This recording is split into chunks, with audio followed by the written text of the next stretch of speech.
Existem pessoas que nascem destinadas a realizarem feitos que a maioria julgam ser impossível, onde a mentalidade supera os limites do corpo.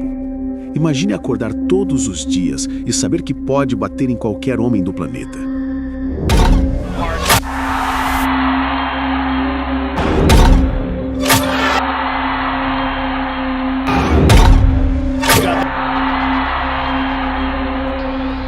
Enfileirar seus oponentes, os melhores lutadores representantes de cada nação, conquistar o cinturão da maior organização de MMA do mundo e o mais surpreendente, tudo isso com apenas 23 anos de idade. Senhoras e senhores, o amado por uns, odiado por outros, Jon Jones. Você é um cara legal tentando ser mal, ou você é um cara mal tentando ser bom? Eu sou um cara mau tentando ser bom. Dentro do octógono, um leão faminto, onde apenas uma coisa importava: seu braço levantado no final do combate. Fora dele, um homem controverso, que se envolvia em todo tipo de polêmica, algumas até desconhecidas para a grande maioria dos fãs de MMA. Um herói ou um vilão do esporte? Como ele conseguiu entrar 28 vezes em um octógono e nunca ter saído derrotado? Nova York de 1987, nasce Jonathan Dwight Jones, terceiro filho do pastor Arthur Jones Jr. Jon Jones sempre teve este olhar, mesmo quando ainda era um bebê. Ele já possuía uma presença dominante. Eu gostaria que ele fosse um pregador, pois ele é um favorecido por Deus. E quando você é favorecido por Deus, o diabo vem atrás de você também. O primeiro golpe absorvido por Jon Jones foi a vida quem deu. Aos 12 anos de idade, ele perdeu sua irmã Carmen, vítima de um câncer no cérebro aos 17 anos. A tatuagem no peito de Jon Jones é uma homenagem a uma citação favorita dela, Filipenses 14:13, um versículo bíblico que diz o seguinte: tudo posso naquele que me fortalece. Jon Jones e seus irmãos sempre foram explosivos. Os conselhos do seu pai não eram suficientes para impedi-los de trocarem alguns socos entre si. Foi entre um desses desentendimentos que Jones adquiriu a famosa cicatriz que ele tem na testa até hoje. Jones e seus irmãos sempre tiveram estatura privilegiada. Durante a adolescência, se dedicaram ao futebol americano. Porém, Jones, diferente dos seus irmãos, tinha altura, mas não possuía o porte físico necessário para o esporte. Tudo que Jones ganhou no futebol americano foi o apelido, Ossos. Jon Jones percebeu que não era bom em esportes coletivos. Decidiu então praticar wrestling, sendo medalhista de ouro no nível estadual, logo em seguida o nacional. Do nada, Jones decidiu que iria ser policial. Coincidência ou não, chegou a dividir um quarto com o atual falastrão do peso médio, Colby Covington. Colby revelou em entrevista que Jones usava esteroides desde aquele período. Ele usava esteroides, se estressava no trânsito, chegava em casa brigando comigo. Colby também afirmou que Jones saía com várias mulheres ao mesmo tempo, engravidando 2 aos 20 anos de idade, sendo obrigado a trabalhar como segurança. Nesse emprego, ele se interessou por MMA. Jones precisou escolher entre um emprego comum ou começar a lutar profissionalmente. Bones tinha que se dedicar ao máximo, afinal, ele precisava alimentar seus filhos com a sua escolha. Sua estreia ocorreu em 2008. O estilo característico dele já estava ali. É como se Jon Jones tenha nascido para ser lutador. Ele não teme, ele é malvado. Sua áurea já era de campeão no primeiro combate. Ele segue empilhando adversários. Era possível ver o poder dos seus golpes. Um guerreiro forjado na luta agarrada, mas um finalizador de elite ao utilizar os punhos. Os feitos de Jon Jones nas suas primeiras lutas assustavam os espectadores e analistas do esporte. Todos já sabiam que se tratava de uma força da natureza. Um gigante acabava de se formar. A festa de Jones nos eventos regionais durou apenas 3 meses. O UFC optou imediatamente por trazer aquela joia para ser lapidada dentro da organização. O que ninguém sabia ainda era que Jones carregava algumas personalidades até então desconhecidas. Sua estreia no UFC ocorreu 2 semanas depois. Jon Jones pegou uma luta de última hora contra André Gussan. Apenas alguns segundos de luta, Jones acerta um golpe baixo em Gusman e quase o nocauteia. Jones já estava começando a mostrar seu jogo sujo, porém, aparentemente foi apenas um acidente. Não estou tentando minimizar o talento de Jones, ele é sim fora da curva. Porém, Bones faz o que for preciso para atrapalhar seu adversário. Jones já era adepto dos seus cotovelos e rodados característicos. Nesse momento, o predador percebeu que o nível de competição no UFC era diferente. E esse é o ponto que o torna um lutador diferenciado. A sua forma de enxergar a luta, as mudanças durante o combate. Ele sempre encontrou um jeito de quebrar seu adversário mentalmente. E quando isso acontece, é exatamente quando o show dele começa.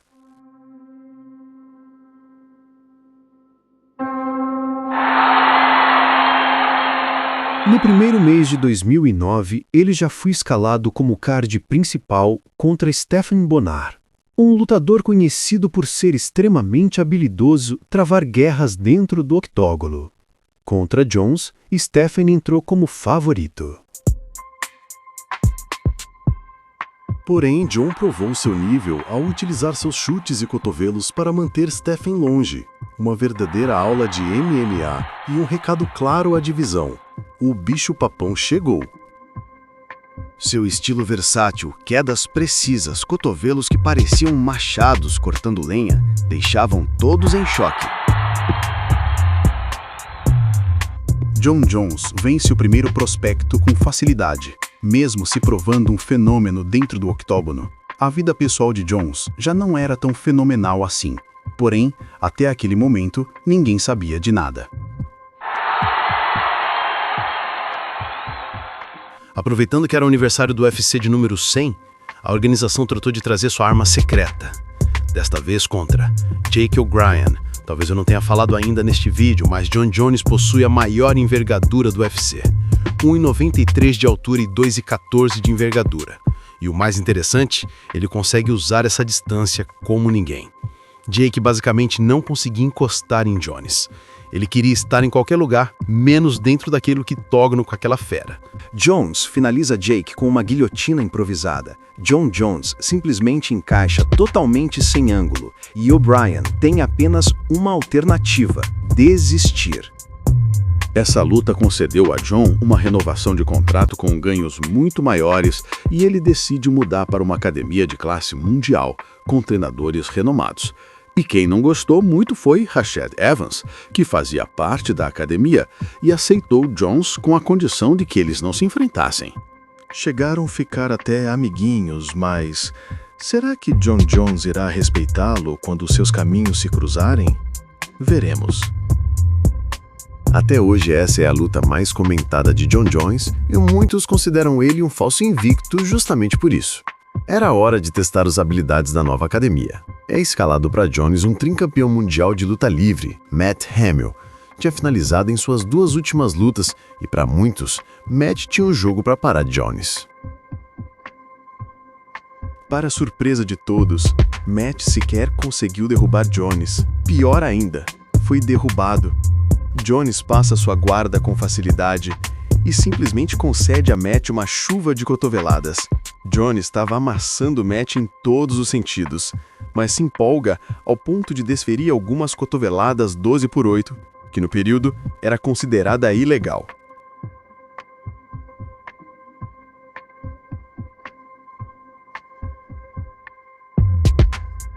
Jon Jones é desclassificado e concedem a vitória para Hamill, manchando assim o cartel de Bones.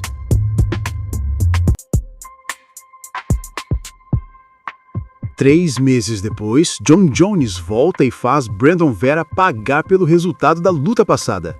Jones simplesmente aniquila Vera. Dessa vez ele cuidou para não usar as mesmas cotoveladas 12/6. Mesmo Brandon totalmente entregue, o juiz precisou intervir para Jones sair do combate.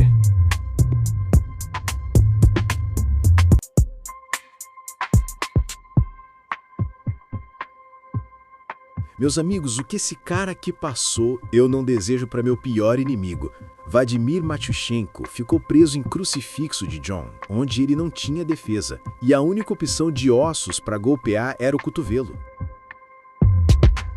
Ainda bem que o juiz interrompeu logo. Observando o barulho que o gigante de pernas finas vinha fazendo na divisão, o UFC declarou que mais 2 lutas de Jones por nocaute ou finalização garantiam a ele a luta pelo título.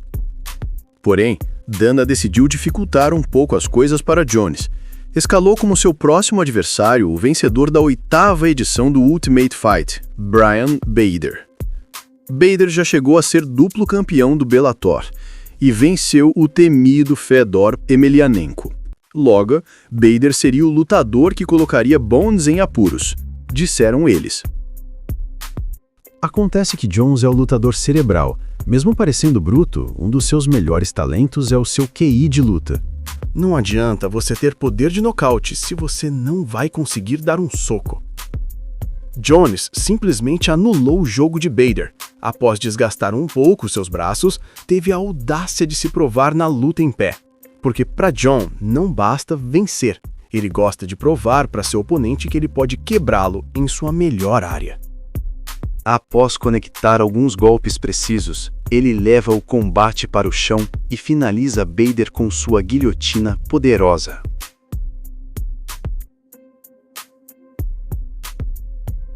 Rashad Evans está lesionado.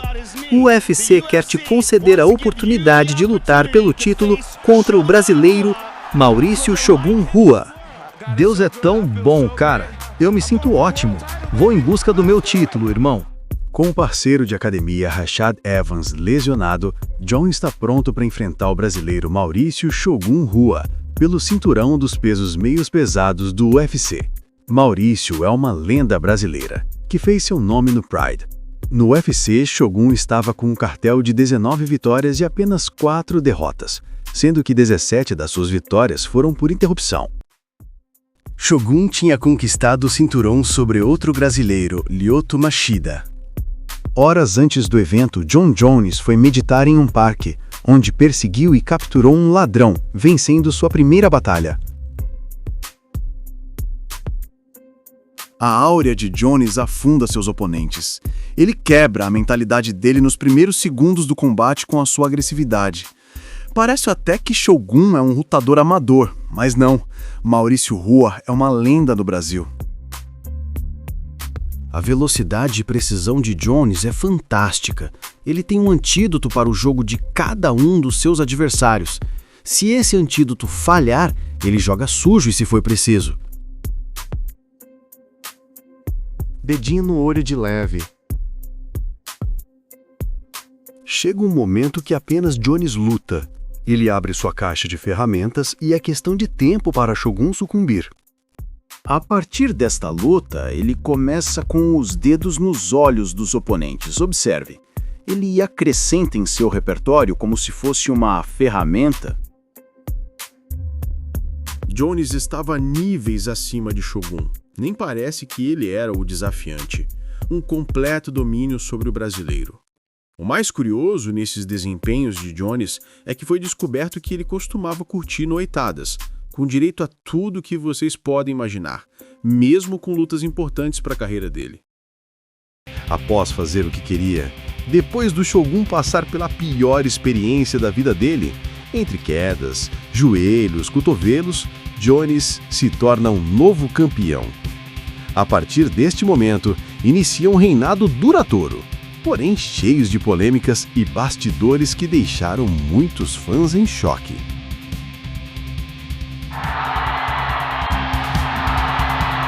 Campeão aos 23 anos. 3 anos atrás, ele não era ninguém. Morava no porão da casa dos sogros. naquele dia se tornou o maior lutador da história. Jones inicia suas implacáveis defesas de título sendo as 4 primeiras contra ex-campeões. O primeiro a se aventurar foi Rampage Jackson. Jackson era bastante conhecido e muito querido pelos fãs desde a época do Pride. Ele sempre traz emoção para o octógono, combinando agressividade com estilo. Jackson vinha de 4 vitórias seguidas e era considerado uma ameaça real. Quando entrava no octógono, era um verdadeiro show.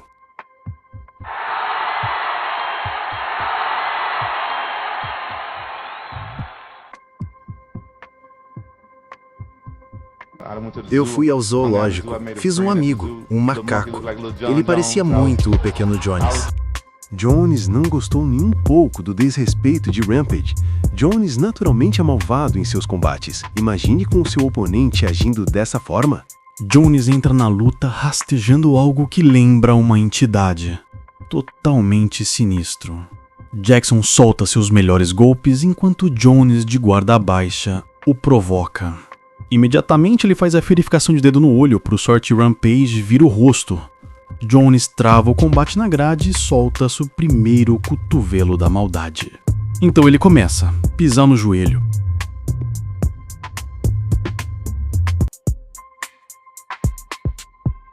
Primeira queda. Incrível. Começa com um single e evolui para o double leg. Com Rampage no chão, Jones passa a guarda e o grandalhão experimenta do que Jones tem de pior. Ground and Pound cotovelos. Usando a força da sua vida, Rampage consegue se levantar. Porém, o rosto já parecia a capa das manchetes de Jornal do Brasil. Jones completa fazendo a velha trapaça do dedinho nos olhos novamente.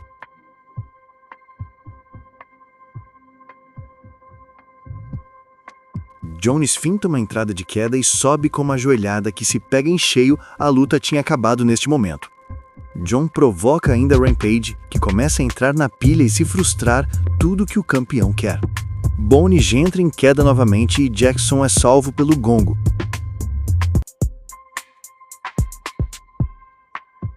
No quarto round, Jones vem para definir o combate. Após conectar boas mãos, avariando ainda mais o rosto de Rampage, ele leva o combate para o chão com sua velha guilhotina. Jones evolui para um mata-leão. Jackson se vê naquele dilema. Se não bater, vai dormir. Jones provou ser diferente de qualquer lutador, porém seu lado sombrio começava a se manifestar publicamente. Jones foi pego dirigindo perigosamente próximo a uma boate de striptease. O que até então não se sabia é que essa era a terceira infração cometida pelo campeão em um curto espaço de tempo. Em dezembro de 2011, Jones entrou no octógono para defender seu título mais uma vez contra outro campeão brasileiro, Lyoto Machida. Mestre de karatê, Lyoto possuía o apelido de O Dragão Samurai. Machida vinha deixando um rastro de oponentes nocauteados na divisão, inclusive do próprio amigo de Jones, Rashad Evans. Lyoto havia perdido o cinturão para Shogun, atleta que Jones tirou para nada. Jones entrou como franco favorito no confronto. No entanto, Machida se mostrou excelente no primeiro round, colocando Jones em apuros em algumas situações. Aparentemente, o dragão tinha decifrado o estilo de Jones. A velocidade relâmpago de Machida, combinadas com sua sequência impressionante de golpes, fez Jones perder pela primeira vez um round. Lyoto mantém a pressão. Mas como já falamos aqui, Jones é um lutador com QI altíssimo. Ele espera o momento certo, conecta um golpe certeiro em Lyoto e em seguida aplica sua guilhotina devastadora. Mesmo Lyoto apagado, John Jones não soltou a finalização. Jones coloca o dragão para dormir e simplesmente solta em queda livre. Uma cena que chama atenção até os dias de hoje.